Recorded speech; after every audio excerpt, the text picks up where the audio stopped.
Assalamualaikum warahmatullahi wabarakatuh. Waalaikumsalam.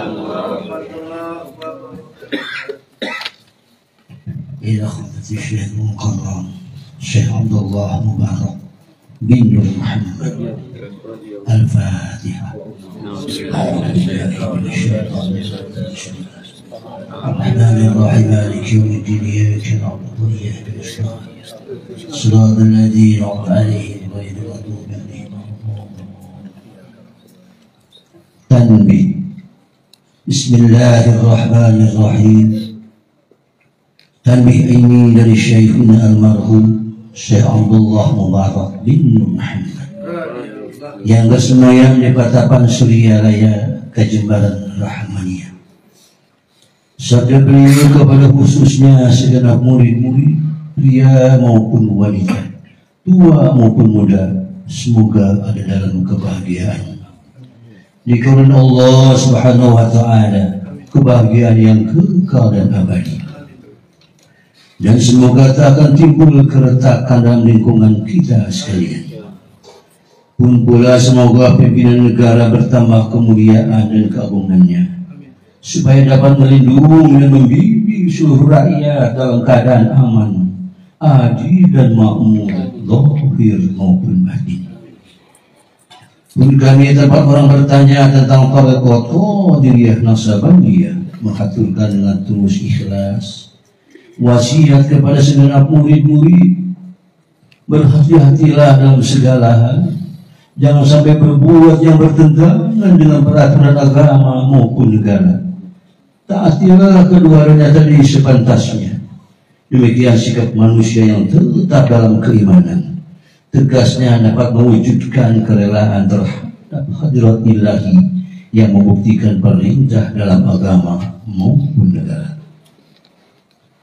Insyaallah murid-murid sekalian, janganlah terpaut dengan bujukan nafsu, terpengaruh oleh godaan syaitan. Waspadalah akan jalan penyelewengan terhadap perintah agama maupun negara, agar dapat meneliti diri kalau kau tertarik oleh bisikan iblis yang selalu menyelinap dalam hati sanubari kita semua. Lebih baik buktikanlah kebajikan yang timbul dari kesucian. Pertama, terhadap orang-orang yang lebih tinggi daripada kita, baik zahir maupun batin, harus kita hormati.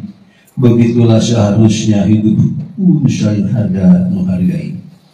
Kedua, terhadap sesama yang sederajat dengan kita dalam segala-galanya, jangan sampai terjadi persengketaan. Sebaiknya harus bersikap rendah hati, bergotong royong dalam melaksanakan perintah agama maupun negara. Jangan sampai terjadi perselisihan dan persengketaan.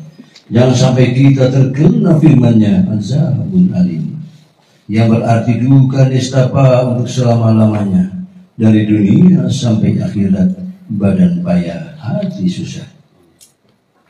Ketiga, terhadap orang-orang yang keadaannya di bawah kita, janganlah hendak menghinakan atau berbuat tidak senonoh, bersikap angkuh. Sebaliknya harus belas kasihan dan kesadaran agar mereka merasa senang dan gembira hatinya. Jangan sampai merasa takut dan liar, bagikan tersayat hatinya. Mereka harus dituntun, dibimbing dengan nasihat yang lemah lembut yang akan memberikan keinsafan dan menghijab jalan kebajikan. Keempat, terhadap fakir miskin harus saling berkasih sayang, ramah tamah serta bermanis budi, bersikap murah tangan, mencerminkan bahwa hati kita sadar. Coba rasakan diri kita pribadi, betapa pedihnya jika dalam keadaan kekurangan. Oleh karena itu jangan acuh tak acuh, hanya memikirkan diri sendiri yang senang.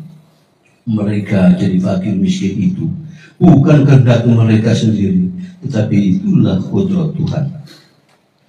Demikianlah sesungguhnya sikap manusia yang penuh kesadaran, meskipun terhadap orang asing, karena mereka itu masih keturunan Nabi Adam. mengingat ayat 70 surat Isra yang artinya, sangat kami muliakan keturunan Adam, dan kami sebarkan segala yang berada di darat maupun di lautan, dan kami mereka rezeki yang ada di darat dan di lautan.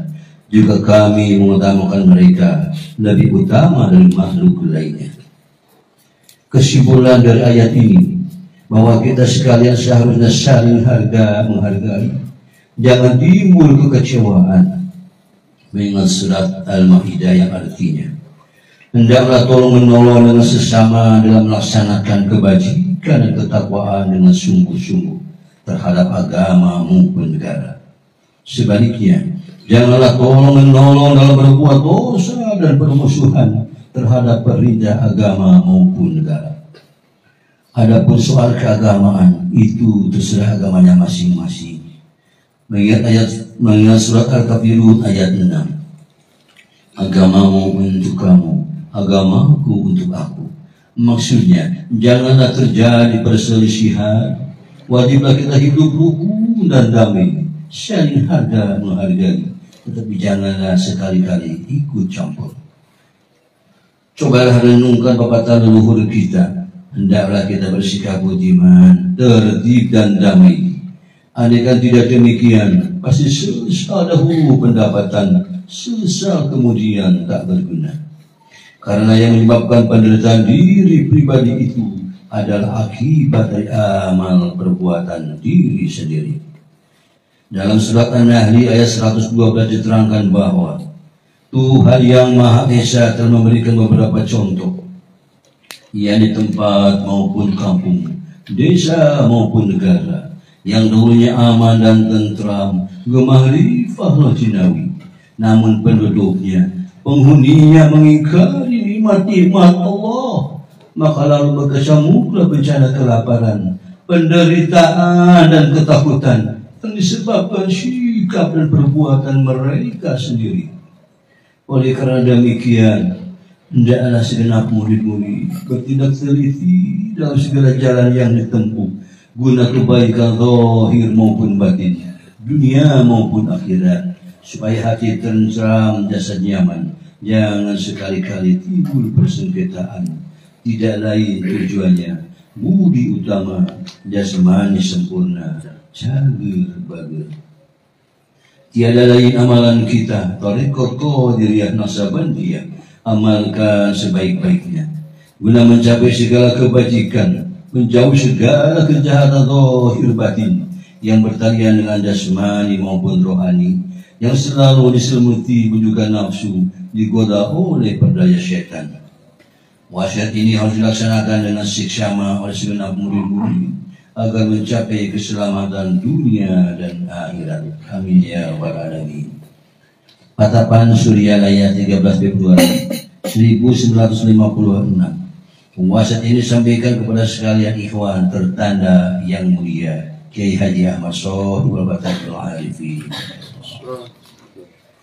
Untaian mutiara, jangan benci kepada ulama yang sejaman. 2. Jangan menyalahkan kepada pengajaran orang lain.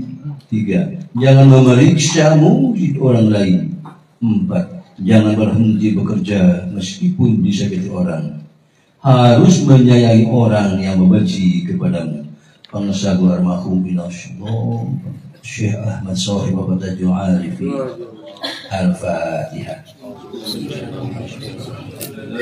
Ar-Rahmanir-Rahim Maliki yaumiddin iyyaka na'budu wa iyyaka nasta'in Shiratal ladzina an'amta 'alaihim ghairil maghdubi 'alaihim waladdallin. Assalamualaikum warahmatullahi wabarakatuh.